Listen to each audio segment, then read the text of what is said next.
দুনিয়াতে যে ব্যক্তি বেশি পেট পুড়ে খাবে, কাল কিয়ামতের মাঠে সে সবচেয়ে বেশি ক্ষুধার্ত থাকবে, বলেন না?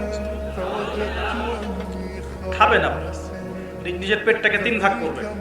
1 ভাগ খাবার, 1 ভাগ কি পানি, আর 1 ভাগ শ্বাস প্রশ্বাসের জন্য থাকা।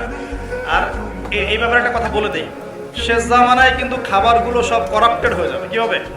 খাবার ভেজাল হবে, ভেজাল। এটার দলিল সূরা কাহাফে আছে, আমি এটা ব্যাখ্যা করব না।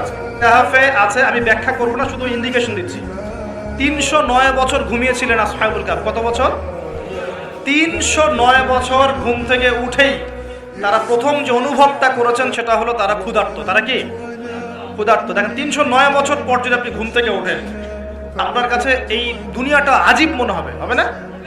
কিন্তু উনারা ক্ষুধার্ত, পকেটে কিছু মুদ্রা ছিল, যেই মুদ্রাগুলোর মান 309 বছরও কমে যায় নাই। কমে গিয়েছে না। এখন আপনি আপনার মুদ্রা নিয়ে ঘুমান 300 বছর, দেখেন তারপর কি হয়। কি হবে?